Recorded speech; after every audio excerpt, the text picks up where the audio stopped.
cristaliza, materializa o que está acontecendo na economia. O que aconteceu na década de 70? Crise energética e ambiental. Essa foi uma das coisas que, digamos assim, motivou. Por exemplo, a gente falou de Brasília, que representa muito bem aquela fase 2, né? É a única grande cidade no mundo que foi projetada totalmente sobre aqueles princípios urbanistas. Trabalhar, habitar, trabalhar, recriar, para recriar o lazer, etc. E situar, né? A situação mais voltada para o automóvel, mais assim, pensando nesse sentido, mais estrutural. E nessa crise energética, né, passa, principalmente na primeira fase dela, né, se começa a pensar, então, energias alternativas e também alternativas à própria circulação urbana. Né? Então entra, no Brasil, que cidade ficou famosa logo no começo da década de 70 por organizar um sistema de transporte coletivo assim, bem eficiente?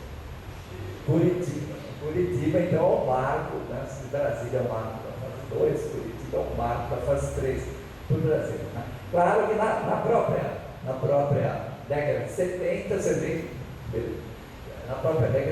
vê que muitas outras cidades, né? Os metrôs, né? O metrô de São Paulo foi na década de 70, do Rio de Janeiro foi no final da década de 70, ou muitos outros metrôs, né, que aconteceu no começo da década, final da década de 70, começo da década de 80, né, e assim por diante. Né? Claro que outra coisa também, os países ricos, né, que se assustaram um pouco com essa questão da crise energética ambiental. Dentro dessa crise ambiental está a questão do esgotamento dos recursos naturais. Então eles mudaram a base da economia para 3 coisas que eles tinham em quantidade, né? Porque água, alimento, minério, coisa e tal, todo nos países mais pobres, né? Mas aí eles mudaram o sistema econômico, as bases da economia, para 3 coisas: capital, ciência e tecnologia. É o quê? Porque eles tinham mais, né? Então, por isso que essa parte, essa revolução, a fase 3 é conhecida como revolução tecnológica. Né? Então, aí a própria produção, né, física das coisas passaram para o país pobre. Né? Os países ricos passaram a desenvolver mais a ideia, o projeto, as coisas. Né? Muitos serviços, digamos assim, até meio virtuais começaram a aparecer. Por exemplo, cartão de crédito, né, uma coisa que é um serviço meio virtual. Né? Então, mas a própria indústria, né, ela passou a se automatizar muito, né, em função do desenvolvimento tecnológico, né, e terceirizar a parte do serviço. Né? Ou também os capitalistas tentaram também reduzir aquela carga, né, recapturar aquele ganho, né, que foi na mão dos trabalhadores anteriores. Né? Bom, na questão da circulação urbana, a gente teve 2 momentos. Né? O primeiro momento que ocorreu até mais ou menos desde o começo da década de 50 até ao final da década de 80, ali meados da década de 80, que é o incentivo ao transporte público. Né? Por exemplo, esse tipo de transporte aqui, que é o VLT, né? A Europa, quase todas as cidades médias europeias implantaram. É um sistema extremamente eficiente, né? Muito dócil, amigável também, assim, também. Mas após os Estados Unidos retomaram o controle sobre o petróleo no Oriente Médio, ali com a invasão do Iraque, né, ele voltou novamente o retorno ao automóvel. Né? As freeways, por exemplo, também passa a ser um outro elemento. Nessa fase também, a própria tecnologia da informação e comunicação, ela passa a também influenciar sobre a estrutura das cidades. Né? As pessoas acham que, como tem internet, que você pode morar na área rural, 40 quilômetros da cidade, 50 quilômetros da cidade, e está tranquilo, que tem acesso a tudo pela internet. Né?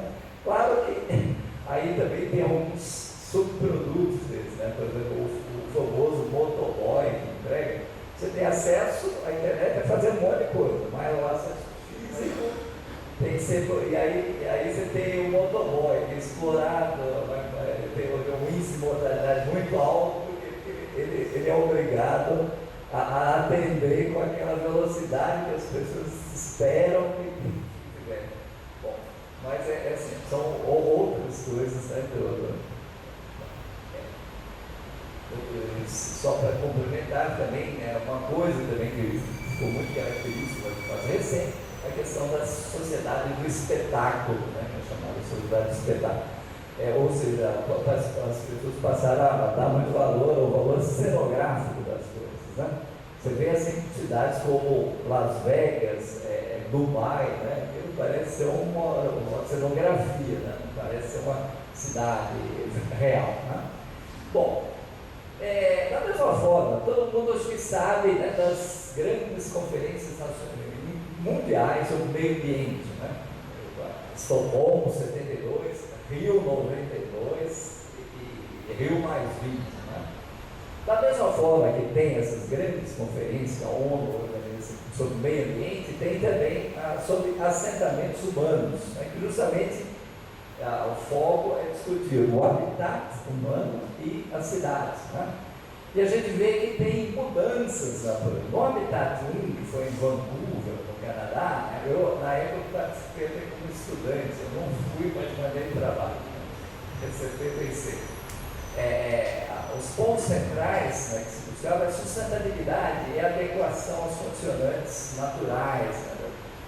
E principalmente, nos aspectos que eles buscavam muito, eles achavam que, talvez até por o fato da América Latina ter se urbanizado muito, se metropolizado muito, né? E ter muitos problemas nas cidades latino-americanas, eles acharam que o foco principal do conselho seria permitir a fixação das populações nas áreas rurais de forma que as cidades crescessem menos. Né? E a adequação da escala urbana, né? Ou seja, evitar que as metrópoles, né, crescessem tanto. Né?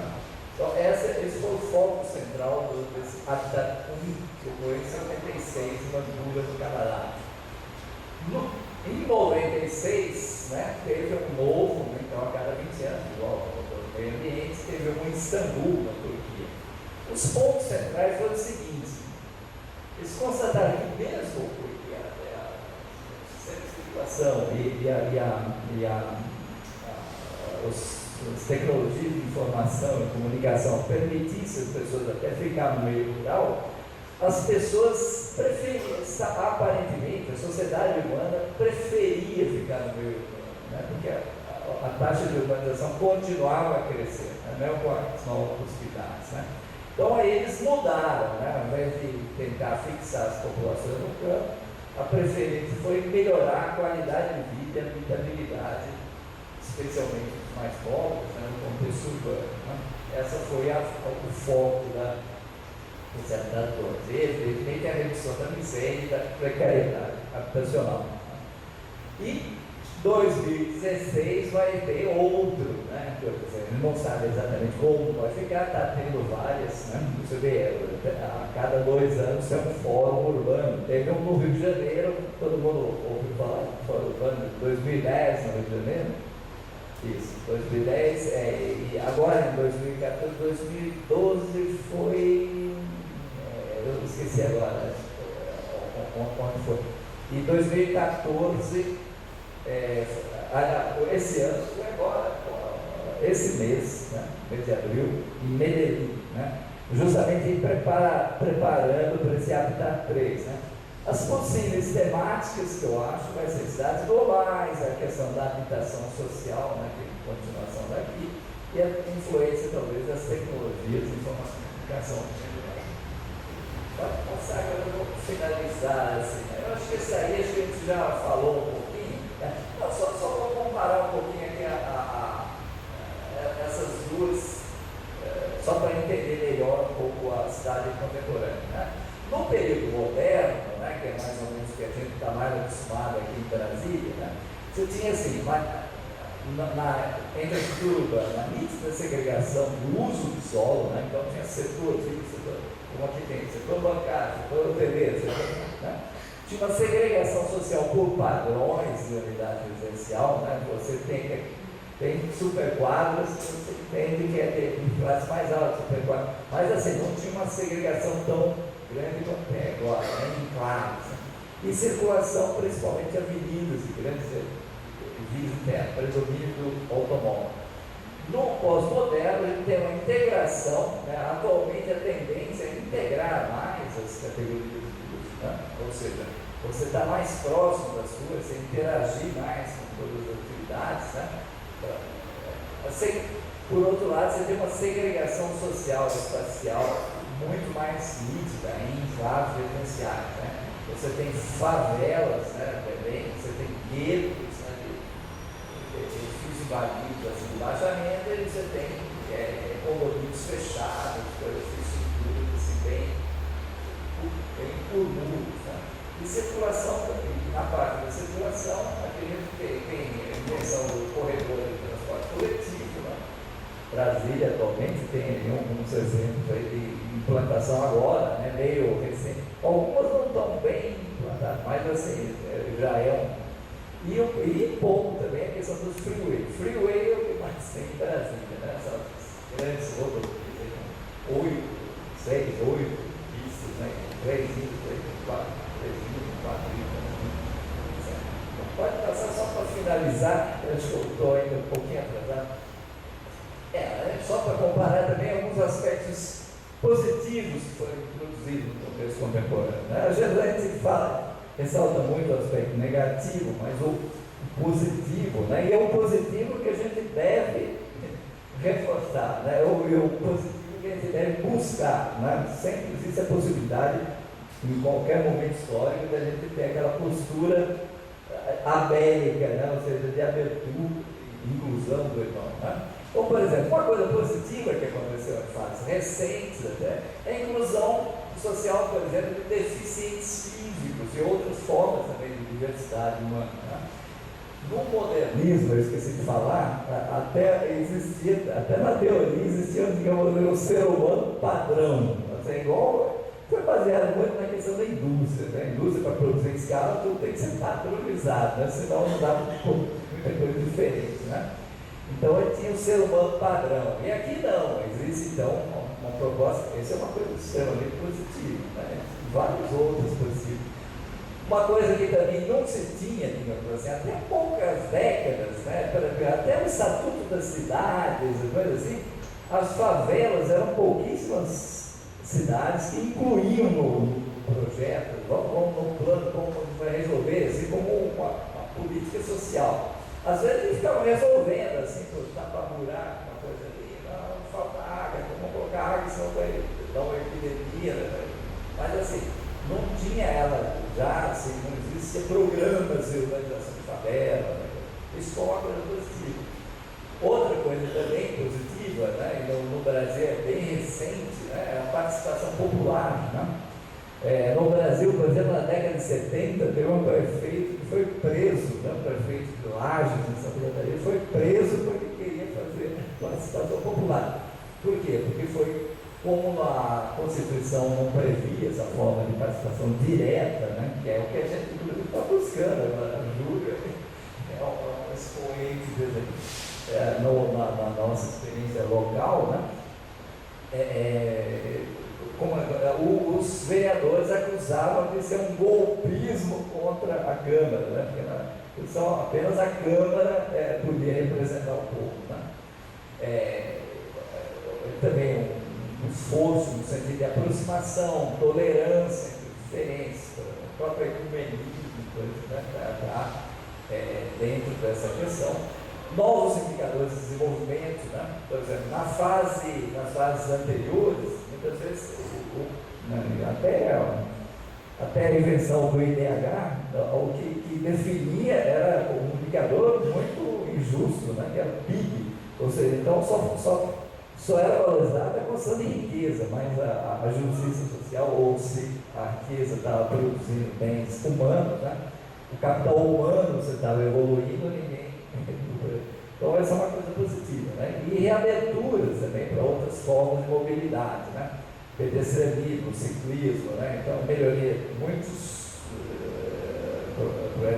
de calçado, aquilo que foi falado na primeira aula, né? O Prévio falou, uma das coisas mais desumanas é você, assim, mais assim, é você que não tem calçado, assim, para as pessoas, né? Um pedestre normal é difícil de andar, imagine um cadeirante, por exemplo, né? E a multimodalidade. Bom, aspectos negativos, né, a questão da indiferença, exclusão social, a solução do problema através assim, de segregação social em enclaves urbanos, né, por tipo condomínios, Ed City, coisa assim. A privatização do espaço público, né? O Júlio até falou, assim, que o pessoal estava discutindo e estava falando assim, acho que não adianta ter praça, tanto coisa, porque ninguém usa, está todo mundo com medo de usar. Né? Mas também tem fator assim, da desigualdade social, a segregação social, e tem também a questão da privatização do espaço público. Né? A praça é substituída pelo shopping center, o parque é substituído pelo parque temático, e assim por diante. Né? Essa questão também dos simulacros, né, que a gente chama. Parque temático, ele não é um parque, é um simulacro. Né?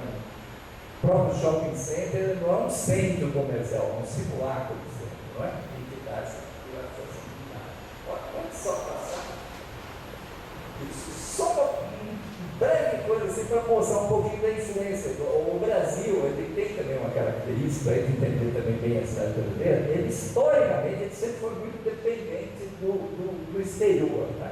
Só para ter uma ideia, por exemplo, quais foram as primeiras cidades brasileiras? Foram cidades portuárias, que foram colocadas ao longo do interior, que não tinha relação entre elas. A relação, por exemplo, era a seguinte: tinha estradas que levavam ao porto e porto que levavam ao Portugal, só. Né? Depois aí veio, né, fases coloniais, que é, digamos, o Brasil produzindo coisas que interessavam a Portugal, a Europa. Depois veio a fase dos ciclos econômicos. O Brasil só produzia coisas que tinha mercado, tinha um valor grande no mercado exterior. Né? Então, até esgotar. E aí depois, por isso que tem também, no período da cana, por exemplo, né? As cidades do Nordeste eram as mais ricas do Brasil. Né? Você vê pelos monumentos históricos, né? Igrejas belíssimas, barulho. Nesse mesmo período, você pegava em São Paulo, as igrejas taicas, né? Então você vê, era bem. E daí depois vem da cacau, do ouro, né? A cidade de Mineiros ficam ricas, aí depois vem a borracha, a cidade do norte ficam ricas, e depois desaparece. Né? E aí aqui a Sudeste se desenvolveu aparentemente mais, por quê? Porque teve duas fases sucessivas, café e depois indústria. A indústria se desenvolveu aqui porque até já tinha muitos imigrantes europeus, etc., que então, já estavam habituados a trabalhar na indústria. Mas essa dependência, né, ou seja, só acontece aqui porque a dependência externa, né, é uma coisa que criou também, além dos nossos, digamos, problemas internos, dificultou. Só para finalizar, tá? Aí a gente vai só fazer aquela reflexão, né, para a gente depois entrar na parte prática, para entender. Né? Então, a verdadeira política, né, que foi chamado aí, provavelmente esse termo, muita gente estranha, né? Você dizer que política é o amor dos amores, né? Muita gente está acostumada a ver política uma coisa assim, meio, assim, meio não muito amorosa, né? Coisa assim, né? Mas, assim, ela tem um sentido, né? Porque ela é um amor dirigido à coletividade, à pluralidade humana. Né? Por exemplo, quando se cria isso, umas coisas mais simples, quando você tem um ato político, né? Na aula passada a gente falou um pouco da experiência que a Olga contou, né? do rapaz que era um menino de rua, né? um menino delinquente, que tropeçou numa coisa da calçada, aí ele foi lá, arrumou, quando está tudo arrumadinho, aí ele saiu. Isso é um ato político puro. Né? E a gente pode dizer que a política é amor dos amores, que é um amor dirigido a quem você nem sabe quem é que vai ser beneficiado. Você sabe que deixando aquilo lá, digamos assim, de uma forma que ninguém mais tropece, você beneficiou muita gente que você nem sabe quem que seria. Né? Esse é o... Então, né, nessa realidade, né, mas por outro lado, a gente deu para perceber que a realidade urbana é extremamente complexa. Né? A cidade é o mais complexo organismo criado pelo homem, né? E tem a complexidade também do próprio ser humano, né? Da própria sociedade humana. Né? Então, como amar no sentido político verdadeiro os cristãos, os cidadãos no contexto da cidade? Né? Bom, uma delas é perceber as necessidades e expectativas das pessoas segundo a percepção delas próprias, né? De sua comunidade. Né? Eu, como sou um técnico, eu posso falar de um defeito que é muito comum nos técnicos, é de achar que ele pode decidir o que deve ser feito. Né? Na realidade, o técnico deve ler o que as pessoas estão querendo e tentar responder aquilo que essa seria a digamos. Então, amar as pessoas, evidentemente, em sua individualidade, embora no sentido coletivo, mas também em sua individualidade, amar as pessoas no sentido comunitário, né? No contexto também comunitário, cada comunidade tem uma necessidade específica. Né? Lembra do Sérgio Prêmio, que foi tentar oferecer algumas coisas lá naquela colônia lá de leprosos, né? E eles falaram, não, mas não precisa de nada disso, a gente só precisa de uma caixa de correio, um telefone, porque a gente nem sai da rua, não adianta fazer estrada, calçada, porque ele nem anda, né? Ele tem problema no pé, então ele só quer se comunicar com a família. Então cada um tem uma sensibilidade, essa coisa a gente deve ter essa sensibilidade. Amar as pessoas também mudando a realidade urbana para melhor, né? Tentativa de mudança no sistema de funcionamento da cidade. Né? Eu colocaria assim, eu até colocaria uma experiência. Né? Um dia eu estava tentando aqui chegar no Walmart, eu moro aqui em Águas Claras, ia fazer uma compra no Walmart e tinha uma senhora, né, que estava esperando ali para atravessar. Né? E o fluxo, né? Você vê que é 13 e ainda tem umas curvas, uns trevos, assim, então é difícil. E eu fiquei aguardando, bem, a senhora tem uns 70 anos, uma dificuldade de atravessar, eu fiquei aguardando ali durante 15 minutos seguidos, né, para tentar atravessar. Né? E aí, ela não conseguiu atravessar, ela desistiu. 15 minutos depois ela desistiu. Tá? Aí, com algum risco, uns 2 minutos para frente, eu consegui passar, mas eu vi que realmente eu deveria continuar esse ato de amor. Né? E aí fiquei insistentemente falando passando e-mail para a Secretaria de Transporte, do PF, pedindo faixa de segurança. Né? Eu até fiz um esqueminha, propus 8 faixas de segurança na região, tá? Porque tem muitos. Por exemplo, tem a estação do metrô, que é €1, mas não tem nenhuma faixa de segurança de pedestre, né? E assim por diante. Aí, depois de muito, eles respondiam que estavam estudando e tal, né? E depois fizeram uma, né? Melhorou um pouquinho, mas assim, eu ainda estou insistindo em pedir mais algumas faixas, né? Mas assim, aquele negócio, né? A gente tem aquela ação individual, mas de preferência a gente deve tentar também mudar alguma coisa, né, para que outras pessoas que nem sabem quem vai se verificar. Amar as pessoas buscando melhorar a realidade social. Né? Eu falei da realidade urbana e da realidade social. Né? A gente ainda tem uma realidade econômica muito desigual, né? Um problema muito grande. Falta de dignidade humana. Né? Isso aí é uma coisa que a gente, é difícil, né? Porque a gente, muitas coisas não pode fazer nada. Né? E outra coisa também é pensar globalmente e viver e agir localmente. Né? Algumas das nossas ações elas têm um impacto global. Né? E para cada vez mais a gente consegue fazer coisas que impactam o mundo inteiro. Né? Meio ambiente também é um caso típico, né? Então a gente deve ter também um pouco de cuidado com o nosso modus vivendi, né? Nosso tipo de consumir, né? Só para ter uma ideia, né? Num estudo aí chamado Pegada Ecológica, né? Só para complementar e finalizar, né?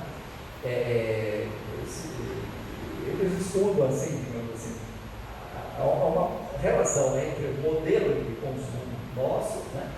E a capacidade de produção do meio ambiente, né? Da terra. Né? E, por exemplo, o modelo de consumo do americano, né? Para ser atendido, se todo mundo fosse consumir igual o padrão americano, nós precisaríamos de 5 planetas Terra para conseguir suprir. Né?